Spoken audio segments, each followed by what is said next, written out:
어떤 골목을 갔는데 막 번화해. 그럼 사람 많구나 하면서 살 수 있는 거거든요. 확신하지 않은 곳에 돈을 넣는 것만큼 어리석은 일은 없다고 생각해. 강남빌딩 황 소장. 반갑습니다. 강남빌딩 황 소장입니다. 오늘은 입지 8법칙, 강남빌딩 입지 8법칙 중에 6번째를 얘기할 건데요. 6번째는 뭐냐면 우리가 건물을 보러 갈 거잖아요. 거기가 뭐 번화하든 안 번화하든 그 지역의 3층 이상의 임대 상황이 어떤지 봐야 된다는 거예요. 왜냐면 먹자골목이나 아니면 번화한 어딘가를 가보면, 골목이나 아니면 뭐 주택가로 이루어진 어딘가를 가보면 1층은 막 번화한 가게들이 많은 데들이 있어요. 근데 위에는 가게들이나 사무실이 별로 없고 위쪽에는 주거로 이루어진 건물들이 많이 모여 있는 곳들이 있단 말이에요. 먹자골목도 그런 경우들이 있어요. 그러면 3층 이상의 임대가 주거로만 대부분 이루어져 있는 데는 왜 피해야 되냐면, 내가 거기에 건물을 샀을 때 3층 이상의 임대를 우리가 뭐 사무용이나 아니면 상가로 주기가 어렵다는 거예요.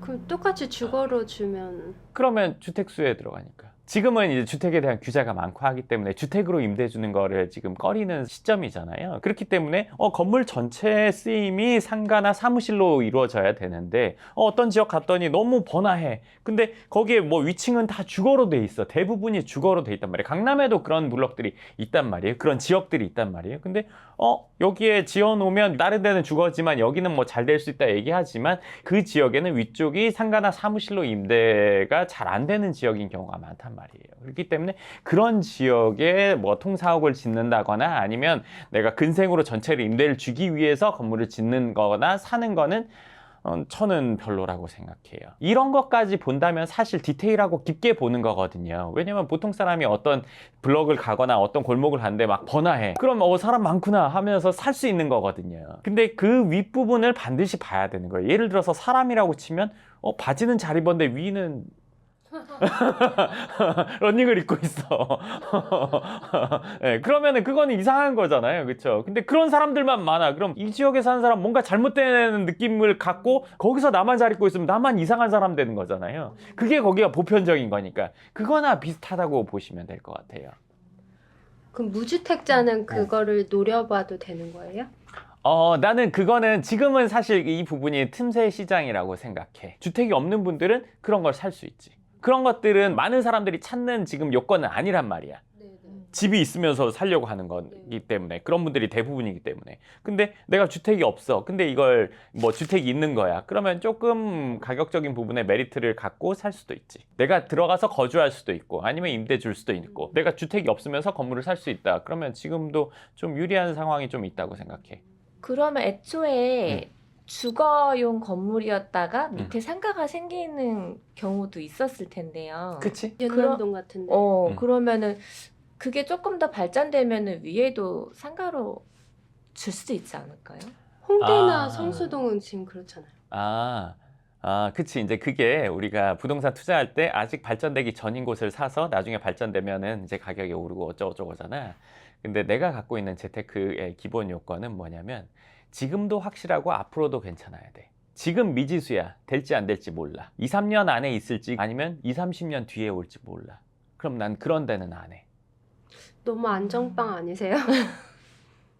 당연히 안전빵으로 해야지. 근데 어. 약간 어느 정도 어. 근데 모험이라고 하긴 좀 그렇지만 약간 개발 호재나 뭐 앞으로 그 상권이 발전될 가능성이 있는 걸로 보고도 투자를 하시는 분들이 있잖아요. 난 안 해.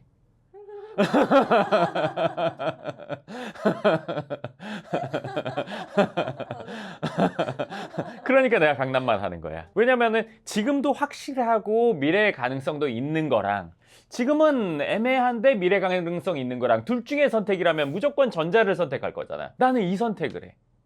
왜냐면 이거는 지금 좀 그냥 그래, 앞으로 괜찮아질 것 같아. 근데 그 앞으로는 모르는 거잖아. 5년 걸릴지 20년 걸릴지 몰라. 근데 그 모르는 거에 내 대부분의 자산을 넣는다?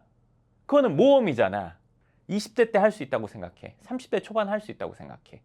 그렇지만 나는 그런 건 싫어. 지금도 확실해야 돼. 그리고 나서 앞으로 발전 가능성도 좋아야 돼. 그냥 이거 공부로 말하면 쉬운데 내기를 해. 누가 전교 1등 할지. 근데 1등 하는 애한테 걸 거야? 아니면 15등 하는 애한테 걸 거야? 1등 하는 애한테 걸 거잖아. 우리 냉정하게. 얘가 1등 할 거야. 얘가 공부 더 잘하겠지. 15등한테는 안 걸 거 아니야. 난 1등한테.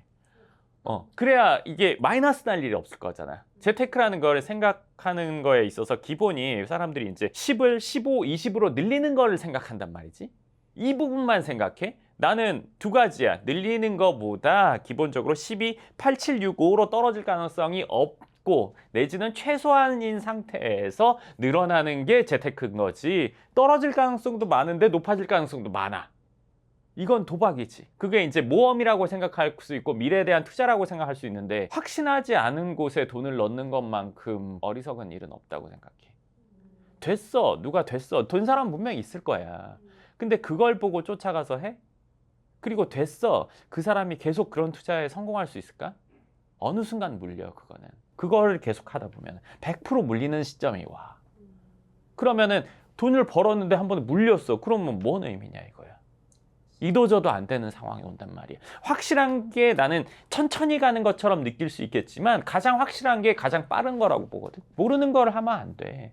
그러니까 불확실한 걸 하면 안 돼. 이게 뭐 사업을 할 때도 사실 똑같은데 내 주위에도 뭐 사업을 잘했던 사람, 잘 나갔던 사람들이 막 많았을 거잖아. 지금은 다 그렇지 않거든. 왜냐면 번 돈을 가지고 다른 데 손대면서 다른 불확실성이 있는 곳에 손대면서 망가지기 시작해서 안 되기 시작해서 없어졌거든 다. 왜 시작했겠어? 그게 돈 더 될 것 같아서, 쉽게 될 것 같아서, 미래가치 있을 것 같아서. 현재는 모르지만 현재 모르는데 돈을 넣는 건 나는 그냥 무조건 아니라고 봐. 불안한 상황에 왜 돈을 넣어? 없어질 수도 있는데, 줄어들 수도 있는데. 그러니까 3층 이상 임대가 잘 되고 있는 곳에 해도 되는데 여기가 좋아질 거라고 생각해서 좀 더 여기보다 큰 규모를 살 수 있다고 생각해서 여기는 길이 있으면 중간인데 여기는 코너를 살 수 있다고 해서 그치? 안 좋은 좀 떨어지는 블럭을 내지는 입지를 선택한 거잖아. 부동산은 입지라고 누구나 다 이부동성 얘기해. 똑같이 얘기해. 입지 빼고 논할 수 없는 거야. 근데 입지를 2순위로 두고 판단한 거야. 그럼 잘못된 거지. 애초에 잘못된 접근이야. 근데 그게 앞으로 잘 되지 않을까? 발전되지 않을까? 누군가 나단이 맞을 수 있어. 그렇지만 그거는 어쩌다 한두 번이야. 그 초기에 누군가 했을 때 뭐 아니면 원래 갖고 있었는데 물려받았는데 우연찮게 샀는데 이거란 말이야. 그걸 정확히 보고 들어가서 대박이 난 사람이 있어? 그거는 그렇지 않단 말이야. 그렇기 때문에 돈을 투자를 하거나 재테크를 하거나 할 때는 안정성이 확보가 돼야 돼. 내가 말하는 강남 입지 8법칙 8가지 요건이라는 거는 안정성에 대해서 얘기하는 거야. 적어도 이런 요건을 갖고 있는 곳에 하면 잘못된 일은 없다는 거야. 잘못될 일이 없는 상태에서 발전을 논해야지. 잘못될 가능성이 많은데 발전을 논한다? 그거는 언제 자빠질지 모르는 거야. 그리고 언제 될지 모르는 거야. 너무 길어. 내 생에 될까? 내 자식 때 될까? 손자 때 될까? 몰라. 땅 투자 잘못해서 3대로 그냥 갖고 있는 경우가 많단 말이야. 왜? 왜? 그분들도 그때 당시 그 땅을 살 때는 잘 될 거라고 얘기 다 듣고 산 거야. 길어야 5년, 10년, 근데 30년이 지나도 그대로야. 그렇게 하면 안 돼. 그러니까 그거를 구분할 수 있어야지. 강남이라고 해서 모든 곳이 다 좋은 건 아니란 말이야. 그럼 거기서 선별할 수 있어야 되는 거잖아. 소고기에서도 뭐 예를 들어 꽃등심이랑 뭐 아니면 새우살이나 이런 게 비싸잖아. 그치? 뭐 앞다리, 뒷다리 싸잖아. 그럼 이거 구분할 수 있어야지. 다 먹어봐야 되는 거잖아. 고기를 처음 본 사람이라면. 그치? 근데 먹어본 사람한테 얘기 들으면 알잖아. 네, 지금 그 얘기를 하는 거예요.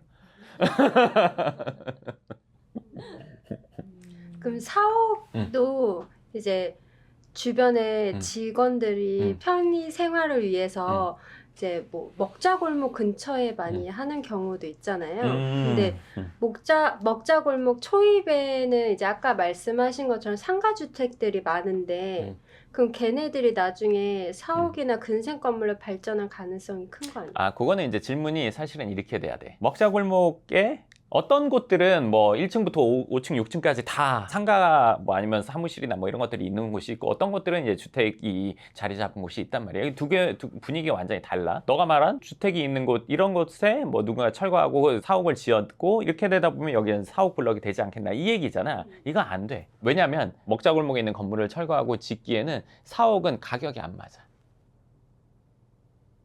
이유가 있는데 뭐냐면 생각해봐. 먹자골목 1층에 가게 있지.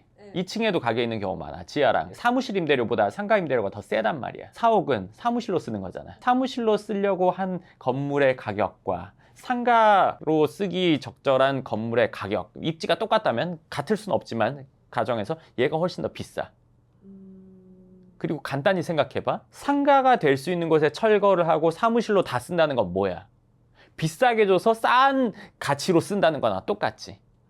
그러기가 어려워. 예를 들면 뭐 고기능성 러닝화, 뭐 100m 달리기 하는 운동선수가 쓰는 운동화가 있을 거 아니야. 그거 신고 출퇴근해. 안 맞는 거지. 그거 안 맞는 거잖아. 걔는 비싸고 그거에 특화되어 있는데 그거를 신고 출퇴근해도 되지. 그렇지만 뭐 잘못된 거잖아.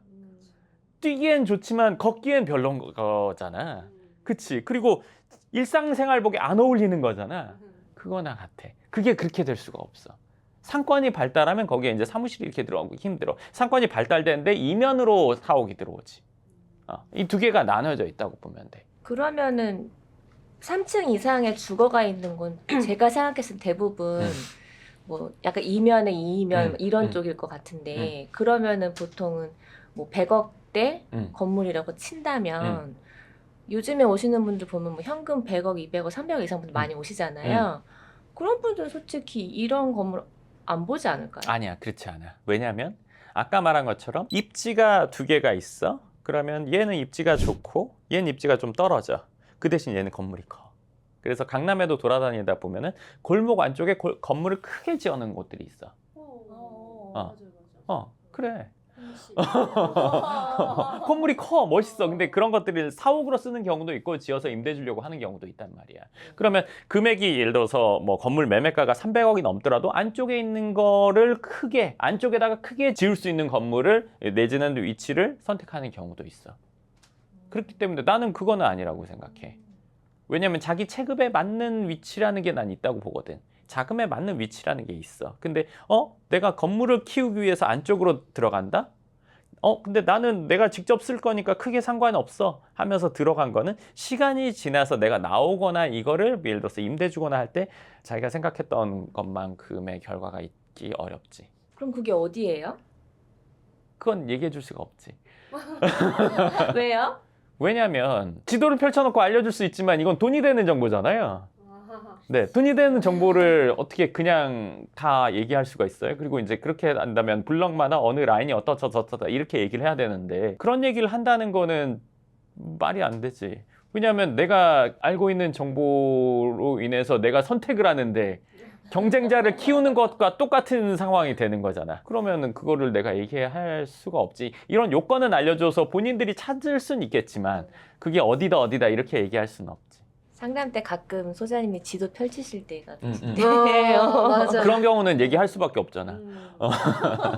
근데 그 팔버칙에 보면은 그 사옥은 별개의 사업체로 봐야 된다라고 말씀하셨거든요. 맞아. 근데 아까 이제 안쪽에 사옥을 그렇게 크게 짓는 건 아니다라고 했는데 그럼 강남에 사옥 가지려면은 얼마 있어야 돼요?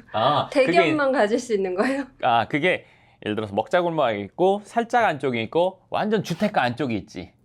주택가 안쪽 할 필요는 없다는 얘기야. 이 안쪽은 노노라는 거고 요 정도는 돼야 적어도 된다는 거지.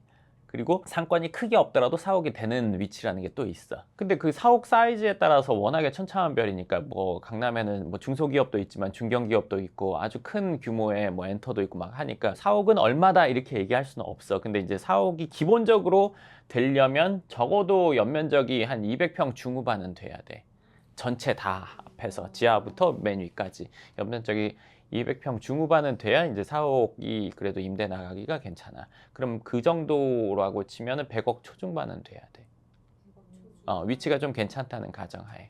선생님 그리고 유튜브 댓글에 롤스로이스 위에는 요트가 있고 헬기 자가용 비행기 해외 부동산에 있어요 라는 댓글이 있었어요. 그게 어느 영상이었지? 차로 막 보여줬어. 부자라는 걸. 롤스로이스 탔으면 그 이상 뒤에 보여줄 게 없어. 그 뒤에 뭐가 있는데? 근데 이제 내가 그걸 보면서 예를 들어서 차로 치면 롤스로이스가 끝이다 이렇게 얘기했는데 그분은 이제 차를 넘어간 얘기를 하는 거지.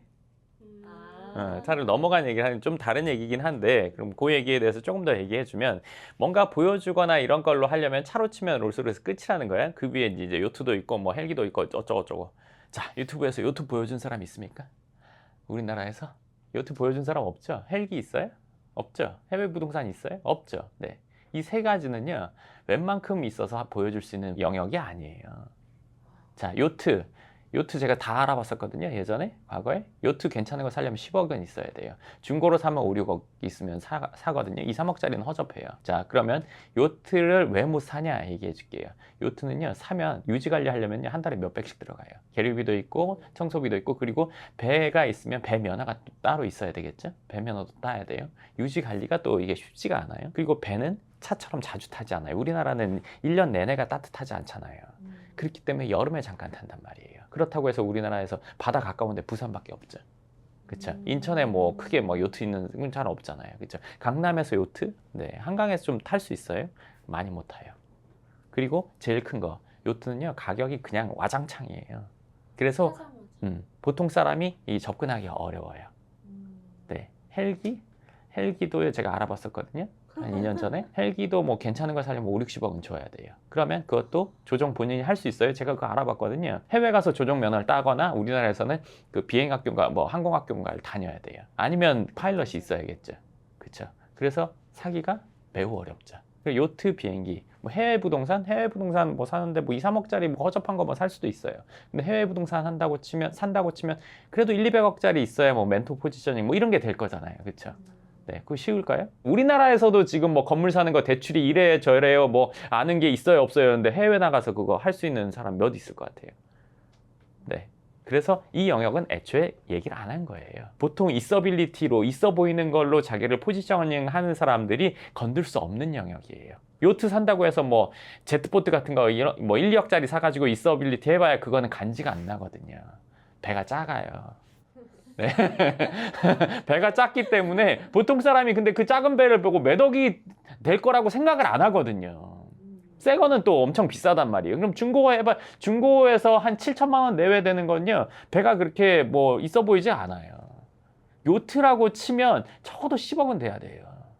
뭐 중고로 5억에서 10억 사이는 돼야 된단 말이에요. 그리고 이제 배는 나온 지 오래됐더라도 유지 관리 어떻게 해놓고 안에 인테리어 좀 해놓으면은 그게 좀 그래도 새 것처럼 보이거든요. 근데 그것도 배 인테리어 하는 게 또 비싸단 말이에요. 왜? 집 인테리어는 많은 사람이 하잖아요. 그렇죠? 배는요. 극소수예요. 그러니까 단가가 비싸요. 그렇죠? 자재가 좀 다르고 어쩌고저쩌고 하더라고요. 그러니까 그거를 사가지고 인테리어 좀 하려면 그거 그냥 한두 푼이 아니에요. 좀 내가 부자다 하면서 까불면서 보여줄 수 있는 영역을 넘어가요. 샀는데 확 깎여. 그리고 이제 내가 막 부자라고 포지셔닝 해가지고 뭐 많은 뭐 예를 들어서 고객을 유치하거나 이럴 사람들이 그래도 생각이라는 걸 할 거 아니에요. 완전 바보는 아니잖아요. 사기를 치거나 아니면 그런 식으로 허세를 부리려면 그래도 자기가 생각을 할 거 아니에요. 그렇죠? 차 이 정도 사면은 나중에 팔아도 이 정도 금액이라는 거 알고 있단 말이에요. 얘는 샀다가 이거 잘못될 수 있구나를 알아볼 거 아니에요. 그 영역은 다 알아요. 헬기는 이건 내가 건들 수 없어. 이렇게 될 거잖아요. 그렇죠? 그러니까 얘기를 안 한 것뿐이에요. 네. 네, 그래서 그게 안 되는 겁니다. 뭐 누군가가 나가지고 요트 이렇게 보여줬다? 어떻게 될 거라고 생각하세요? 요트 10억짜리 보여줬다. 어떻게 될 거라고 생각하세요? 자, 생각해 보세요. 차는 사철 내내 자랑할 수 있어요. 배는요? 겨울에 가서 찍을 수 있어요? 그러니까 그런 사람들이 그걸 사가지고 자랑할 수가 안 되는 겁니다. 그래서 무슨 뭐 요트 파티 초대받았다 아니면 누구 배에 잠깐 타고 하는 거예요. 그리고 이제 보통 무슨 뭐 요트 파티 어쩌고저쩌고 해봤자 그런 데 나오는 배들은 그 정도 금액대는 없었어요. 제가 막 이런 거 저런 거 보면 끼케야 2, 3억 정도? 그래서 안 되는 거예요. 그래서 논할 필요가 사실 없었던 거죠. 누가 헬기 사서 하면 저도 인정할 거예요. 누가 헬기를 사가지고 보여주면서 했다. 뭐 인정하죠. 자, 근데 헬기나 요트나 그 정도를 누군가 유튜브에서 보여줬다. 어떻게 될 것 같으세요? 어떻게 될까요? 세무조사? 100%예요. 그래서 어느 정도가 넘어가면 내가 있다, 부자다라는 얘기를 못 하는 거예요. 나와서 부자다 얘기하면 어떻게 되겠어요? 그리고 막 진짜 요트를 보여줘. 그러면 프로 불편러들이 가만히 있겠어요? 맞아. 여기저기 다 넣겠죠? 별로 털릴 게 없는 사람들이 그런 부자 포지셔닝을 하는 거예요. 그러니까 부자라고 막 얘기하는 사람, 있는데 못하는 사람, 이 영역이 그냥 극명하게 나뉘어져 있어요. 뛰어넘을 수 없는. 네, 근데 누가 헬기를 타? 누가 요트를 타? 네, 나와서 말할 수 없습니다. 그런 이유에서 그날 그 얘기를, 그 위에 부분 얘기를 굳이 안 한 것뿐이에요. 강남빌딩 황 소장. 네, 좋습니다. 오늘 건물을 선택할 때 있어서 8법칙 중에 6번째를 얘기했는데, 반드시 우리가 위층에 3층 이상의 임대 상황을 한번 봐야 그 지역이 정말 전체가 사무실이나 상가로 임대되는지를 우리가 판단할 수 있다는 것. 그리고 그게 안 됐을 때는 그 블럭에 대해서 내지는 그 입지에 대해서 다시 생각해 봐야 돼요. 주거로 내가 쓸 게 아니라면, 주거로 임대 줄 게 아니라면요. 그렇기 때문에 그 부분 반드시 한번 살펴보고 우리가 건물에 대해서 기준을 세워보시길 바랍니다. 네, 좋습니다. 그럼 오늘 영상 여기까지 하고 또 다음 영상에서 뵙겠습니다. 감사합니다.